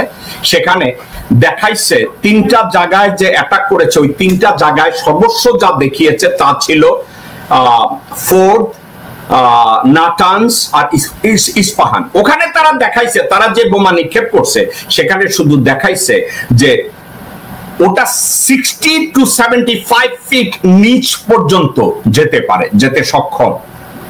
এখন আমেরিকার কাছে বা ইউরোপিয়ানদের কাছে অথবা IAEA তাদের কাছে এমন কোন প্রমাণ নাই যে নিউক্লিয়ার তারা যেই ল্যাব যারা ওখানে করেছে ইউরেনিয়াম বা কোনো কিছু বাষ্প, কোনো কিছু ও তেজস্ক্রিয়তা ওখান থেকে কোনো জায়গা থেকে বেরিয়েছে এমন কোনো প্রমাণ ওখানে নাই। ওখানে না থাকার জন্য তাইলে আমেরিকা বলছে ডোনাল্ড ট্রাম্প যে ইরানের পরমাণু ওয়ারহেড, নিউক্লিয়ার ওয়ারহেড যা প্রোগ্রাম, এটাকে আমরা ডিস্ট্রয় করেছি। এখন আলটিমেটলি তারা স্বীকার করে নিয়েছে যে তারা ওটা ধ্বংস করতে পারে নাই। এখন পর্যন্ত ধ্বংস তো দূরে থাক, ওখান পর্যন্ত পৌঁছতে পারছে তাদের বিমান, তাদের বোম, এটাই তারা প্রমাণ করতে পারে নাই। কারণ ওখানে যদি তাদের B-2 বিমানের থেকে যে বোম নিক্ষেপ করা হয়েছে ওই বোম যদি তাদের ল্যাব পর্যন্ত যেত তাইলে ওখানকার থেকে বিষাক্ত গ্যাস নির্গত হতো, ওখানকার পশু পাখি মারা যাইত, ওখানকার আশেপাশের লোকজন মারা যাওয়া শুরু করত। এর কোনোটাই হয় নাই। যেহেতু হয় নাই, তাইলে আমরা কি ধরে নিতে পারি যে আমেরিকা যেই B-2 বিমান দিয়ে অ্যাটাক করেছে ওই অ্যাটাক কি এই যে তিনটা নিউক্লিয়ার সাইট ধ্বংস হয়েছে যেভাবে ডোনাল্ড ট্রাম্প বলেছে? না, আমি তা মনে করি না। ওখানে তা ঢুকে নাই, কোনো অবস্থাতে ওখানে ঢুকে নাই। ঢুকলে তাইলে গ্যাস নির্গত হতো, ইউরেনিয়াম ধ্বংসপ্রাপ্ত হতো, বিভিন্ন জায়গায় খারাপ অবস্থা এতক্ষণে নজরে আসতো। আপনাদেরকে আমি একটা কথা বলি, রাশিয়ায় চেরনোবিল যখন লিক হইছে, ইন্ডিয়ায় ভোপাল যখন লিক হইছে, বিভিন্ন জায়গায় দেখা গেছে সাথে সাথে পশু পাখি মারা যাইতেছে, মানুষ মারা যাইতেছে, আশেপাশে পুকুরের মাছ ভাইসা উঠছে, হ্রদ থেকে সব ভাইসা উঠছে। এর অর্থ কি? তেজস্ক্রিয়তায় লাইট ধ্বংস হয়। তো আমরা কি এখন বলতে পারছি? ইরান আগেই বলেছে যে তিনটা জায়গায় হিট করেছে ওখানে তাদের কোনো ইউরেনিয়াম ছিল না, ওখানে তাদের ল্যাব যেগুলো ছিল ওগুলোর কার্যক্রম অনেক আগেই তারা বন্ধ করে দিছে, হয়তোবা তারা তাদের সাইট বিভিন্ন জায়গায় সরায় নিছে। এটা হচ্ছে আপনাদেরকে আমি যদি আপডেট দেই, আরো একটা আপডেট আপনাদেরকে আমি দিতে চাই। অনেকে বলেছে, যেমন অনেকে অনলাইন অ্যাক্টিভিস্ট ভাইয়েরা আবেগের জন্য তারা তাদের ভিডিওতে অনেক সময় দেওয়ার চেষ্টা করে যে ইরান অলরেডি রিটেলিয়েট করছে যে আমেরিকান বিভিন্ন স্থাপনায় তারা আঘাত করছে। না ভাই, এটা সত্য কথা না। ইরান আজ অবধি তাদের ওখানে যে B2 বিমান দিয়ে যেটা অ্যাটাক করা হয়েছে, ইরান এখন পর্যন্ত ওইটা রিটেলিয়েশনের জন্য আমেরিকান কোন ইনস্টলেশনের উপরে কোনো আঘাত এখন পর্যন্ত করে নাই। কেউ যদি বলে থাকে একটু বাড়ায়া বলছে। হ্যাঁ, ইরান একটা কাজ করেছে, আমেরিকান অ্যাটাকের পরে ইসরায়েলে তাদের অ্যাটাকের মাত্রা দ্বিগুণ বাড়ায়া দিছে। ইসরায়েলের যত ক্ষয়ক্ষতি হয়েছে, এই ক্ষয়ক্ষতি ইসরায়েল রাষ্ট্র প্রতিষ্ঠার পর থেকে আজ অবধি এত ধ্বংসযজ্ঞ ইসরায়েলে হয় না যেটা ইরান ইনফ্লিক্ট করছে। এখন আপনাদেরকে আরো কয়েকটা কথা আপনাদেরকে আমি বলি, সেটা হচ্ছে এই, ইরান তাদের কিছু ডিসঅ্যাডভান্টেজ। ইরান শিয়া মুসলিম কান্ট্রি। ইরান চিন্তা করেছে সুন্নিদের বিশ্বাস করার চেয়ে ভারতের হিন্দুদের বিশ্বাস করা ভালো। ইরান এখানে বিশাল একটা মার খেয়েছে। কি মার খেয়েছে? শিয়া বা সুন্নি এরা দুই মাযহাবের লোকজনই তো একই কোরআন পড়ে, তাদের নবীও তো এক, হাদিস অনেক হাদিস টাদিসও তো তাদের এক। তারা বিশ্বাস করতে গেছে বিধর্মী হিন্দুদের। ইন্ডিয়া কি করেছে? হাজার হাজার ভারতীয়দেরকে ইরান ব্যবহার করেছে। ব্যবহার করতে গিয়ে তারা কি করেছে? তাদের ওখানে এসপিওনেজ, ইসরায়েলি এসপিওনেজ মোসাদকে তাদের ভিতরে ঢুকিয়েছে। ঠিক আছে, এখন মোসাদের যত অপারেটিভ ইরানে ঢুকে তার মোর দেন 50 to 60% কারা জানেন? আপনারা শুনলে অবাক হবেন, ভারতীয় হিন্দু। আর কারা জানেন? ড্রজ মুসলিম। আর কারা জানেন? আহমেদিয়া মুসলিম। সুন্নিদেরকে শিয়ারা বিশ্বাস করে না। এখন তার রেজাল্ট কি হয়েছে আপনারা কি জানেন? জঘন্যভাবে তারা মার খেয়েছে। তাদের 2জন না 3জন প্রেসিডেন্টকে মেরে ফেলেছে মোসাদ, তাদের মন্ত্রীদেরকে মেরে ফেলেছে মোসাদ, তাদের সেনাপ্রধানকে মেরে ফেলেছে মোসাদ, তাদের নিউক্লিয়ার সায়েন্টিস্টদের মেরে ফেলেছে মোসাদ। আর সবচেয়ে তারা এক জায়গায় বিশাল একটা ধাক্কা খাইছে। তারা ভারতকে মনে করেছিল, ইরান মনে করেছিল ভারত তাদের মিত্র। মজার কথা, ইরানে অ্যাটাক করার জন্য আমেরিকা B2 বিমান দুইটা দেশের আকাশ, 2-3টা জায়গার দেশ তারা ব্যবহার করছে। 1 ভারত, 2 জর্ডান, 3 ইউনাইটেড আরব এমিরেটস। এই 3টা দেশ প্রত্যক্ষ এবং পরোক্ষভাবে ইসরায়েলকে সহায়তা করছে ইরানে অ্যাটাক করার জন্য। এখন ইরানের ডিসঅ্যাডভান্টেজ যেগুলো আপনারা খেয়াল করে দেখবেন, ইরানি শুনেন, আমাদের রাসূল পাক সাল্লাল্লাহু আলাইহি ওয়াসাল্লাম উনি জীবনে বলে নাই আমি শিয়া মুসলিম, আমি সুন্নি মুসলিম, এটা বলেন নাই। মুসলমান যারা লা ইলাহা ইল্লাল্লাহ মুহাম্মাদুর রাসূলুল্লাহ বলেছে তারাই আমার ভাই। ইরানের অভিজ্ঞতা থেকে তারা যদি শিখে, বিধর্মী হিন্দুরা স্পেশালি ভারতীয়রা, এরা ইহুদিদের চাইতেও খারাপ, এরা ইহুদিদের চেয়েও বেঈমান। তাদেরকে বিশ্বাস করে চাকরি দিয়েছে নেটানজের মতো জায়গায়, ইস্পাহানের মতো জায়গায়, ফোর্ডের মতো জায়গায়, যেখানে তাদের নিউক্লিয়ার ফ্যাসিলিটি। ওখানে হামাসের নেতা ইসমাইল হানিয়া যখন আসছে, তাকে খেদমত করার জন্য দিচ্ছে ইন্ডিয়ান লোকজনদেরকে, মেরে ফেলেছে।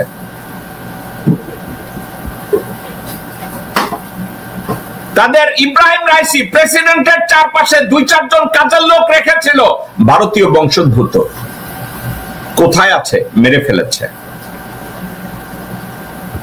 এখন ইরান ইন্ডিয়াকে বিশ্বাস করেছে, ইন্ডিয়া তাদের আকাশসীমা ব্যবহার করার জন্য দিয়েছে, ইন্ডিয়া তাদেরকে ফুয়েলিং করার জন্য B2 বিমানে ফুয়েলিং এর জন্য কিছুক্ষণ আগে দিয়েছে।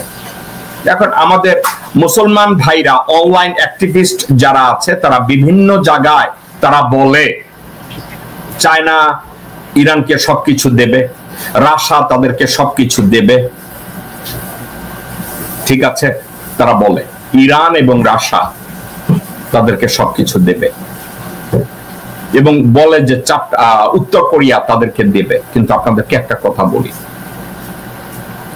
বাংলাদেশে গত 17 বছর 16 বছর হাসিনা যখন স্বৈরাচার শাসন চালাচ্ছিল, আমি যতবার আমেরিকায় কংগ্রেসম্যান এবং সেনেটরদের অ্যাপ্রোচ করেছি, তারা আমাকে একটা কথা বলেছে, তোমাদের যুদ্ধ তোমাদের করতে হবে, আমরা তোমাদেরকে কিছুটা সাপোর্ট দিতে পারি, মোরাল সাপোর্ট, লজিস্টিক সাপোর্ট, কিন্তু যে যুদ্ধ তোমাদেরকে করতে হবে ওই যুদ্ধ তোমাদের গিয়ে করতে হবে।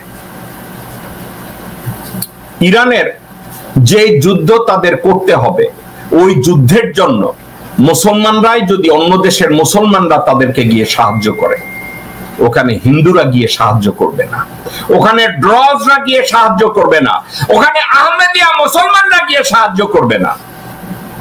শিয়াদের যদি কেউ সাহায্য করে তাহলে সাহায্য করবে সুন্নিরা।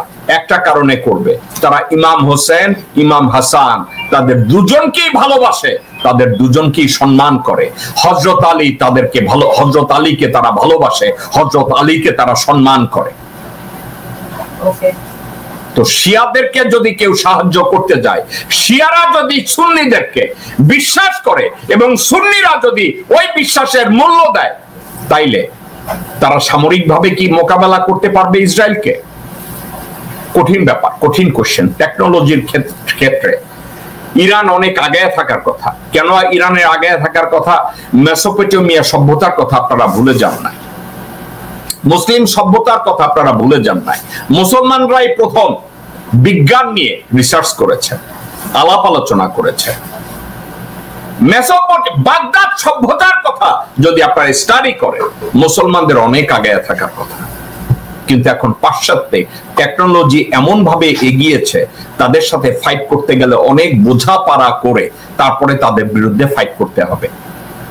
এক্ষেত্রে আমাদের মুসলমানদের অনেক দুর্বলতা আছে। এই দুর্বলতাগুলোর প্রথম কারণ, আমাদের মিডল ইস্টের যেসব রাজা বাদশারা বসে আছে, এরা ইসলামের শত্রু, এরা আমাদের ধর্মের শত্রু, এরা আমাদের অস্তিত্বের শত্রু। এরা সব হাসিনার বংশধর। কারণ এরা তাদের ধর্মীয় অস্তিত্বে তারা বিশ্বাস করে না, তারা বিশ্বাস করে তাদের পয়সা এবং ক্ষমতায়। ইরানের বর্তমান যে অবস্থা, রাশিয়া যত বলো যে আমরা তোমাদেরকে এই সমর্থন দেব, ওই সমর্থন দেব, এবং দিয়েছো, দেয় নাই আমি তা বলবো না। একটা কিছু আপনারা মনে রাখবেন, রাশিয়া তার স্ট্র্যাটেজিক্যাল পয়েন্ট অফ ভিউতে যতটুকু যাওয়ার তারা ততটুকু যেতে পারবে, কিন্তু রাশিয়া তার চেয়ে বেশি করবে না। রাশিয়া তাদের ইন্টারেস্ট দেখবে, চায়না তাদের ইন্টারেস্ট দেখবে, উত্তর কোরিয়া তাদের ইন্টারেস্ট দেখবে। এখন অনেক কথাবার্তা হচ্ছে। কি কথাবার্তা? যে আমেরিকার B-2 বিমান দিয়ে ইরানে যে হামলা করা হয়েছে তার জবাব ইসরায়েল দিবে, দিবে, ইরান দিবে। এখন এটা যদি দেয়, আমি যদি ধরে নেই যে ইরান জবাব দিবে, আমি আপনাদেরকে কয়েকটা বিষয় নিয়ে একটু কথা বলতে চাই। অনেকে এটা নিয়ে আলাপ আলোচনা করছে। আলোচনাটা কি? যে ইরান যদি এই মুহূর্তে আমেরিকার উপরে প্রতিশোধ নেয়, তাহলে কিভাবে প্রতিশোধ নিতে পারে? দর্শকবৃন্দ, আমি ইরান যদি সত্যিকার অর্থে আমেরিকার উপরে প্রতিশোধ নিতে যায় বা ইসরায়েলের উপরে প্রতিশোধ নিতে যায়, তাহলে আমি আমার স্টাডি, আমার রিসার্চ থেকে আমি কয়েকটা বিষয় আপনাদেরকে আমি এই মুহূর্তে আমি লিখেছি, এটা আপনাদের সাথে আমি শেয়ার করি। প্রথম কথা, হরমুজ প্রণালী, যেটাকে বলে হরমুজ স্ট্রেইট, হরমুজ প্রণালীকে তারা যদি ব্যবহার করে, ওখানে তারা যদি একটু বুদ্ধিমত্তা খাটায়, তাইলে ওখানে আমেরিকাকে এবং ইসরায়েলকে তারা টাইট দিতে পারে। আমি আমার লেখাটা আপনাদেরকে একটু পড়ে শোনাই, দেখেন আপনারা যদি জানার জন্য। হরমুজ প্রণালী হলো পারস্য উপসাগরের সরু মুখ, যেখান দিয়ে বিশ্বব্যাপী তেল পরিবহনের প্রায় 20% তেল পরিবহন করা হয়, এবং এর সবচেয়ে সংকীর্ণ স্থানে এটি মাত্র 33 কিলোমিটার অর্থাৎ 21 মাইল প্রশস্ত। হরমুজ স্ট্রেইটটা একটা জায়গা দিয়ে 21 মাইল প্রশস্ত। ওই জায়গাটা, সেখানে যে কোনো বিঘ্ন ঘটালে বিশ্বে তেলের দাম বেড়ে যেতে পারে এবং আমেরিকানদের পকেটের উপরে চাপ পড়তে পারে। ইরান দ্রুত আক্রমণকারী নৌকা এবং হাজার হাজার নৌমাইনের একটি বহর নিয়ে গর্ব করে, যা সম্ভাব্যভাবে এই প্রণালীকে অন্তত কিছু সময়ের জন্য চলাচলের অযোগ্য করে তুলতে পারে।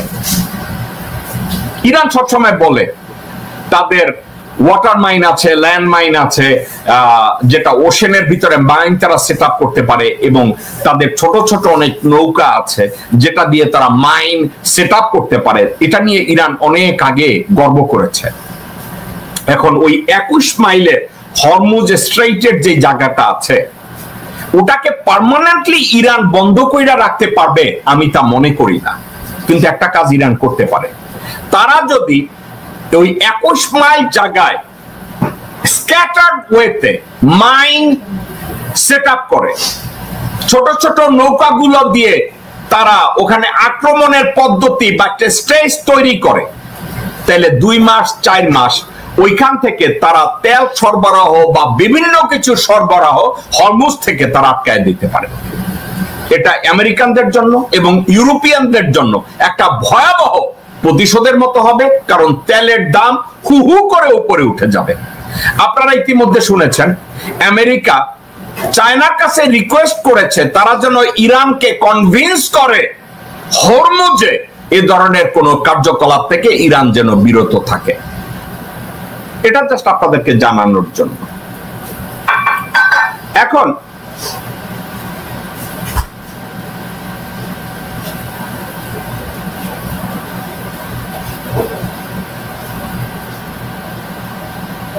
নৌকা বা নৌমাইনের একটি বহন নিয়ে, ওকে দর্শক বিন্দু 1 সেকেন্ড।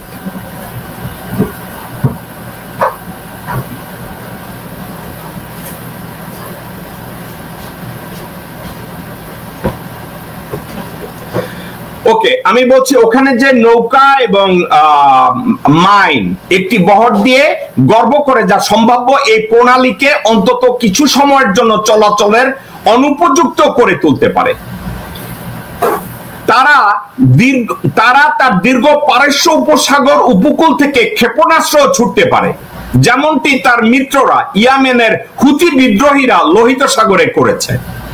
মার্কিন যুক্তরাষ্ট্র, যার ৫ম নৌবহর নিকটবর্তী বাহরাইনে অবস্থান করছে, দীর্ঘদিন ধরে প্রণালীতে নৌ চলাচলের স্বাধীনতা বজায় রাখার প্রতিশ্রুতি দিয়েছে এবং অনেক উন্নত বাহিনী দিয়ে প্রতিক্রিয়া জানাবে, কিন্তু তুলনামূলকভাবে একটি সংক্ষিপ্ত যুদ্ধ জাহাজ চলাচলকে অচল করে দিতে পারে এবং বিনিয়োগকারীদের ভীত করে তুলতে পারে, যার ফলে তেলের দাম দ্বিগুণ ভাবে বৃদ্ধি পাবে এবং যুদ্ধবিরতির জন্য আন্তর্জাতিকভাবে ইউরোপিয়ানরা আমেরিকার উপরে যথেষ্ট চাপ প্রয়োগ করবে। এখন একটা জিনিস দেখেন, হরমুজ প্রণালীর যে 21 মাইলের যে জায়গাটা আছে, এখানে তারা আমেরিকা কি করেছে আপনারা কি জানেন? আমেরিকার ৫ম নৌবহর আছে বাহরাইনে, অর্থাৎ ইউনাইটেড আরব আমিরাটসে, এই বেইমানের গোষ্ঠীদের কাছে। তারা ইরানকে পছন্দ করে না, তারা ইসরায়েলের সাথে ডিপ্লোম্যাটিক একটা সম্পর্ক করছে। এখন বাহরাইনের ৫ম নৌবহর দিয়ে স্ট্রেইট অফ হরমুজকে তারা নিয়ন্ত্রণ করছে। তারা বিভিন্ন ভাবে ইরানের হুমকির থেকে বাঁচায় রাখতে পারে এই ধরনের ওয়াদা তারা ইউরোপিয়ানদের কাছে করছে। এখন আমার আলোচনায় ইরান যদি ওখানে তাদের নৌবহর ব্যবহার করে, নৌকা ব্যবহার করে, মাইন ব্যবহার করে এবং ক্ষেপণাস্ত্র 2 দিক থেকে তারা সেট আপ কইরা গুলি বর্ষণ শুরু করে জাহাজের উপরে, তাইলে ইউরোপিয়ানদের জাহাজ, আমেরিকান জাহাজ, ইসরায়েলের যে কোনো সাহায্যের জন্য জাহাজ ওখানে আটকা পড়বে। এবং যখনই ওই হরমুজ প্রণালীতে এই তৈলবাহী জাহাজ অথবা পণ্যবাহী জাহাজ আটকা পড়বে, ইউরোপিয়ানরা কান্নাকাটি শুরু করবে। ইউরোপিয়ানরা আমেরিকারে বলবে তোমরা এই অবস্থার জন্য দায়ী। দেখা যাবে আমেরিকার উপরে দ্বিগুণ ভাবে একটা প্রেসার প্রয়োগ করবে ইউরোপিয়ানরা, এশিয়ান কান্ট্রিরা, এমনকি মিডল ইস্টের রাজা বাদশারাও। এটা একটা দিক ইরান করতে পারে। মধ্যপ্রাচ্যে মার্কিন ঘাঁটি এবং মিত্রদের উপরে আক্রমণ। দর্শকবৃন্দ, মিডল ইস্টে আমেরিকার অনেকগুলো ঘাঁটি আছে, আমেরিকান ঘাঁটি তারা তৈরি করে রেখেছে। আপনারা শুনেছেন সৌদি আরবে ঘাঁটি করেছে, বাহরাইনে ঘাঁটি করেছে, কাতারে ঘাঁটি করেছে, ওমানে ঘাঁটি করেছে, এই ধরনের বিভিন্ন জায়গায় ঘাঁটি করেছে, লেবাননে করেছে। আমাদের শত্রু কারা? আমরা, অর্থাৎ মুসলমানদের শত্রু কারা? আমরা মুসলমানরা। এবার আপনাদেরকে আমি বলি, এই অঞ্চলে অর্থাৎ মধ্যপ্রাচ্যে মার্কিন যুক্তরাষ্ট্রের কয়েক হাজার সেনা মোতায়েন রয়েছে, যার মধ্যে রয়েছে কুয়েত, বাহরাইন, কাতার, সংযুক্ত আরব আমিরাতের স্থায়ী ঘাঁটি, ইরান থেকে পারস্য উপসাগরের ঠিক ওপারে আরব উপসাগরীয় দেশগুলি এবং ইসরায়েলের চেয়ে অনেক কাছাকাছি। এই ঘাঁটিগুলোতে ইসরায়েলের মতো একই ধরনের অত্যাধুনিক বিমান প্রতিরক্ষা ব্যবস্থা রয়েছে, তবে ক্ষেপণাস্ত্রের ঢেউ বা সশস্ত্র ড্রোনের ঝাঁকের আগে সতর্কীকরণের সময় অনেক কম থাকবে। এমনকি কয়েকশো কিলোমিটার দূরে অবস্থিত ইসরায়েলও সমস্ত আগত আগুন অর্থাৎ বোমা থামাতে অক্ষম হয়েছে। যুদ্ধে মার্কিন জড়িত থাকার জন্য উচ্চ মূল্য আদায়ের লক্ষ্যে ইরানও এই দেশগুলোর গুরুত্বপূর্ণ তেল ও গ্যাস স্থাপনাগুলোতে আক্রমণ করতে পারে। 2019 সালে সৌদি আরবে দুটি প্রধান তেল স্থাপনা ড্রোন হামলা, যার দাবি হুতিরা করেছিল, কিন্তু ব্যাপকভাবে ইরানকেই দায়ী করা হয়েছিল। রাজ্যের তেল উৎপাদন সংক্ষিপ্তভাবে অর্ধেকে কমিয়ে দেওয়া হয়েছিল। এখন ইরান এই কাজটা করতে পারে, কিন্তু it's a two way sword, দুই দিকেই ধারালো, কোন দিকে যাবে। মধ্যপ্রাচ্যে আমেরিকান মিলিটারি ইনস্টলেশনের উপরে ইরান যদি আক্রমণ করে, উদাহরণ দেই আপনাকে, বাহরাইনে, কুয়েতে যদি আক্রমণ করে ইরান, কুয়েত বলে বসবে আমরা ইরানের বিরুদ্ধে যুদ্ধ ঘোষণা করলাম, বাহরাইন বলে বসবে আমরা ইরানের বিরুদ্ধে যুদ্ধ ঘোষণা করলাম, ওমান বলে বসবে আমরা ইরানের বিরুদ্ধে যুদ্ধ ঘোষণা করলাম। কারণ ওরা তো নামকা ওয়াস্তে মুসলমান, ওরা মুসলমানদের শক্তিকে বাড়ানোর জন্য, মুসলমানদের শত্রুদেরকে শাস্তি দেওয়ার জন্য ওরা তো কোনো কিছু করবে না। দেয়ারফর ইরান স্ট্র্যাটেজিক্যালি তাদেরকে আক্রমণ করতে পারবে, কিন্তু ওখানে এই আক্রমণটা করলে যে ইরানের ফেভারে যাবে এ কথা বলা যাবে না। আমি জানি অনলাইন অ্যাক্টিভিস্টদের ভিতরে আপনাদেরকে বিভিন্ন ভাবে বিভিন্ন ব্যাখ্যা দেওয়া হয়, আমি ওই ব্যাখ্যার উপরে নির্ভর করি না, যেটা সত্য আপনাদেরকে জানানোর চেষ্টা করছি। বিভিন্ন আমেরিকান ইনস্টলেশনে যদি ইরান আক্রমণ করে হিতে বিপরীত হতে পারে। জর্ডানের মতো বেঈমান যেমন আছে, ইজিপ্টের মতো বেঈমান তেমন রয়েছে, বাহরাইনের মতো বেঈমান আছে, কুয়েতের মতো বেঈমান আছে। দেয়ারফর ইরান তাদেরকে যথেষ্ট বুদ্ধিমত্তার পরিচয় দিয়ে যদি আমেরিকার সাথে মোকাবেলা করতে হয়, আলোচনায় বসতে হয়, তাদেরকে ঠান্ডা মাথায় এগিয়ে নিতে হবে। একটা কথা, উত্তর কোরিয়ার কিম জং উন যতই বলে যে আমরাও আক্রমণ করব, এটা জাস্ট আক্রমণের জন্য আক্রমণ। একটা কথা আপনি মনে রেখেন, এই মুহূর্তে চায়না যদি তাইওয়ান অ্যাটাক করে, এই মুহূর্তে রাশিয়া যদি ইউক্রেনের উপরে ফুল অ্যাটাক করে, আমি ঠান্ডা মাথায় জানি আমেরিকা তারপরেও ইরানের দিকে ফোকাস করবে একটা কারণে, কারণ ইসরায়েলকে কোনো অবস্থাতে লস আমেরিকা করতে দেবে না। ইসরায়েল কোনো স্বাধীন রাষ্ট্র না, এটা হলো আমেরিকার 51তম প্রদেশ, এটাকে তারা রক্ষা করবে এবং আমেরিকান ইহুদিরা এটাকে ধ্বংস করতে দেবে না।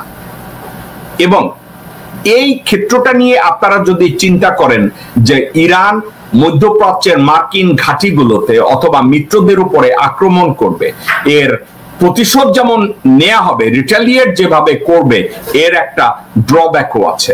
ড্রব্যাকটা হলো ওই দেশগুলো বলে বসবে যে ইরানের বিরুদ্ধে তারা যুদ্ধ ঘোষণা করবে, কারণ ওরা বেঈমান, ওদের ভিতরে ঈমান বলতে কোনো কিছু নাই।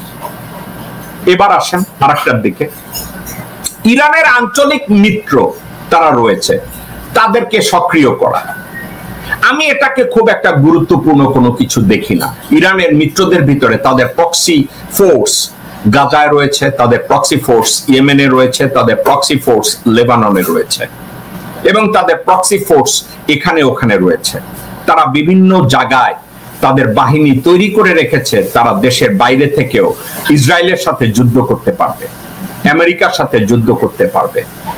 ইরান হয়তো তাদেরকে অ্যাক্টিভ করার জন্য আরো ভালোভাবে মডার্ন আর্মড অথবা আর্সেনাল দিয়ে তাদেরকে তৈরি করবে আমেরিকার সাথে যুদ্ধ করার জন্য, ইসরায়েলের সাথে যুদ্ধ করার জন্য। কিন্তু একা একা চিন্তা করে দেখেন, গাজায় ইরান যাদেরকে তৈরি করেছিল তারা কঠিনভাবে যুদ্ধ করেছে। আমেরিকা সার্বিকভাবে সাহায্য করার পরেও ইসরায়েল আজ অবধি বলতে পারে না যে গাজায় তারা জিতেছে। ইরানে ইসরায়েল কেন আক্রমণ করেছে? একটা কারণে আক্রমণ করেছে, বেঞ্জামিন নেতানিয়াহু গাজায় আক্রমণ করে প্রমাণ করেছে যে ইসরায়েল ইনভিজিবল না। ইসরায়েল কেউ অ্যাটাক করলেই জিততে পারে না। ইসরায়েল ওখানে ফেল করেছে গাজায়। তাদের সফলতা দেখানোর জন্য তারা ইরান আক্রমণ করেছে। এখন ইরান আক্রমণে ডোনাল্ড ট্রাম্পকে তারা ইনভলভ করেছে একটা কারণে, ইসরায়েল তাদের নিজস্ব শক্তিতে তারা অন্য কোনো দেশের সাথে একা একা পারবে না, যার জন্য তারা এখন বাধ্য হয়েছে আমেরিকাকে যুদ্ধ জড়াতে, এবং আমেরিকা সেভাবে যুদ্ধে জড়িয়েছে। তো এই বিষয়টার উপরে আমরা যতই বলি যে আঞ্চলিক মিত্রদের সক্রিয় করা, আমি ইতিমধ্যে জানি ইরান তাদের আঞ্চলিক মিত্র যারা আছে তাদের সবাইকেই তারা সক্রিয় করছে। এখন তাদেরকে আরো ইকুইপ করতে পারে মডার্ন আর্সেনাল দিয়ে, কিন্তু সেখানে যে ভালো বিশাল কোন রেজাল্ট বেরিয়ে আসবে আমি এটা দেখি না। লাস্ট একটা বিষয় আছে, পারমাণবিক অস্ত্রের দিকে ধাবমান। আপনাদেরকে আমি একটা কথা বলি, এখানে আমাদের সবচেয়ে বড় দুর্বলতা। ইরাকের সাদ্দাম হোসেনের কথা আপনাদের মনে আছে? তাদের নিউক্লিয়ার কোন প্রোগ্রাম বেসিক পর্যায়ে ছিল, আলাপ আলোচনা শুধু করেছে, তার ধারে কাছেও তারা যায় না। ইউরেনিয়াম ডেভেলপমেন্টের জন্য তারা খুব একটা কাজও একত্র করতে পারে না। কিন্তু বলদা সাদ্দাম তাদের লোকজনদের দিয়া বিশ্বে প্রকাশ করা শুরু করছে, আমাদের অলরেডি নিউক্লিয়ার ওয়েপন আছে। এই কথাগুলো তাদেরকে বলাইয়া কি করছে আপনারা কি জানেন? ডিক চেনি এবং জর্জ বুশ এবং ডোনাল্ড রামসফিল্ডের মতো লোকজনরা আমেরিকান মিডিয়ায় খাওয়াইছে যে ইরাকের অলরেডি নিউক্লিয়ার ওয়েপন আছে, ওয়েপনস অফ ম্যাস ডিস্ট্রাকশন ইরাকের আছে। এই প্রেটেন্সের উপরে আমেরিকা ইরাকের উপরে যে অ্যাটাক করেছে, এই অ্যাটাকটা সুযোগ করে দিয়েছে। আপনারা যদি মনে করে রাখেন, সাদ্দাম হোসেনের এর চেয়ে বলদা কাজ আর হতে পারে না। সাদ্দাম হোসেনের বাথ পার্টির বিভিন্ন নেতারা, বিভিন্ন মন্ত্রীরা পৃথিবীর বিভিন্ন জায়গায় গিয়ে প্রচার করছে আমাদের নিউক্লিয়ার ওয়েপন আছে, আমরা নিউক্লিয়ার ওয়েপন দিয়ে তোমাদেরকে আমরা উড়ায় দেব। কিন্তু বাস্তব অর্থে কাউকে উড়ানোর ক্ষমতাই তাদের ছিল না। আপনাদের এই বিষয়টাকে মনে রাখতে হবে। গত 15-20 বছর যাবত, 25 বছর যাবত আমরা শুধু শুনছি যে ইরানের নিউক্লিয়ার ওয়েপন টেস্ট তারা আজকের করবে, কালকের করবে, পরশু করবে। আমরা এ ধরনের কাজ, এ ধরনের কথাবার্তা আমরা প্রায় শুনি, এবং এই কথাগুলোকে ছড়াচ্ছে স্পেশালি রেজা শাহ পাহলভির যেই বেঈমান সন্তান, ইরানের বেঈমান, ইরানের নাফরমান ফাসেক রেজা শাহ পাহলভির ছেলে বিভিন্ন জায়গায় ছড়ায়া বেড়াইতেছে ইরানের পারমাণবিক অস্ত্র আছে, এবং ইরানেরও কিছু ব্যর্থতা আছে। কি ব্যর্থতা? তারা এত স্লো মোশনে পারমাণবিক অস্ত্রের উপরে কাজ করেছে, তারা 22 বছর, 23 বছর, 30 বছর লাগাই দিছে একটা নিউক্লিয়ার ওয়েপন ডেভেলপ করার জন্য। আপনাদেরকে আমি জিজ্ঞাসা করি, আব্দুল কাদির খান যখন পাকিস্তানের নিউক্লিয়ার ওয়েপনের উপরে কাজ করেছে, উনি বলেছে যে আমরা এত লং টার্ম গোলে যাইতে পারবো না, যে যুগের পর যুগ আমরা এগুলো নিয়ে বসে থাকবো। ঠিক আছে, আমরা যুগের পর যুগ এটার উপরে বসে বসে আমরা নিউক্লিয়ার ওয়েপন তৈরি করব, এটা হবে না। একিউ খান বলছিল আমরা যদি নিউক্লিয়ার আর্মস বিল্ড আপ করতে চাই তাহলে রাইট ওয়েতে যত তাড়াতাড়ি সম্ভব আমাদেরকে এটা করতে হবে। একিউ খান, ভারত যেই মুহূর্তে নিউক্লিয়ার টেস্ট করেছে তার 1 মাসের মধ্যে পাকিস্তান এটা টেস্ট করে ফেলেছে। ইরান জানে, ইরান এটা জানে যে ইসরায়েলের নিউক্লিয়ার ওয়েপন আছে। এখন তারা চিন্তা করছে যে তারা নিউক্লিয়ার ওয়েপন তারা ব্যবহার করবে। কি জন্য তারা চিন্তা করেছে? We are surrounded by Sunni Muslim countries and we are close to Israel. তো তাদের যদি নিউক্লিয়ার ওয়েপন তৈরি করা দরকার হয় 1979 সাল থেকে 2025 পর্যন্ত এনাফ সময় তারা পেয়েছে নিউক্লিয়ার আর্মস তৈরি করার জন্য।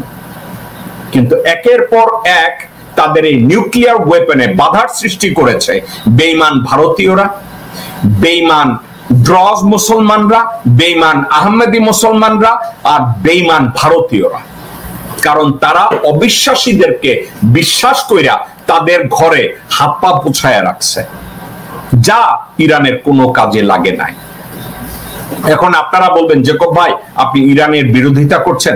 ভাই এখানে বিরোধিতা বা না বিরোধিতার জন্য আমি কথা বলছি না। আমি ইসরায়েল ইরান যুদ্ধে বর্তমান যে অবস্থা, জাস্ট এই অবস্থাটা আপনাদেরকে আমি ব্যাখ্যা করছি। আমি কোনো পক্ষ নিচ্ছি না। বিং এ মুসলমান, একজন মুসলমান আক্রান্ত হলে তাদের জন্য আমি সমবেথী, তাদের জন্য দোয়া করি।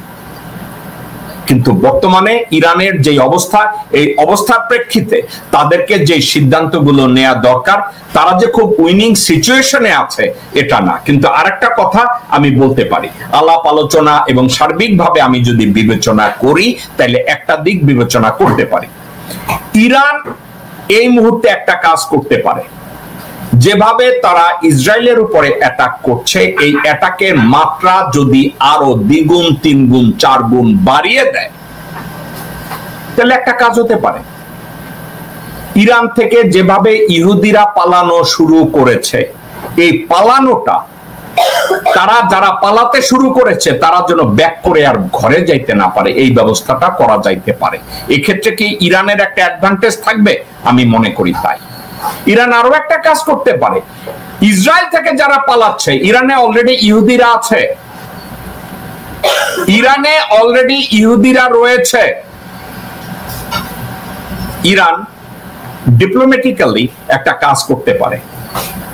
আমি ইরানকে মনে করাইয়া দেই, জার্মানির হিটলার যখন ইহুদিদের উপর আক্রমণ করেছে, আমেরিকা নির্বিঘ্নে ওই ইহুদিদের আশ্রয় দিয়েছে, রাশিয়া ওই ইহুদিদের আশ্রয় দিয়েছে।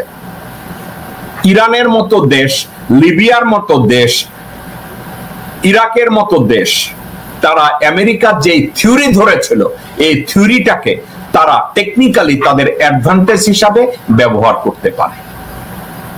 দর্শকবৃন্দ, এই বিষয়ের উপরে আমি আর কোনো কথা বলতে চাই না। আমি 1.5 ঘন্টার মতো কথা বলেছি। এক ভদ্রলোক আমার সাথে জয়েন করার জন্য এসে আমি ওনাকে 2 মিনিট সময় দেব এবং আমি তারপরে আজকের শো শেষ করব।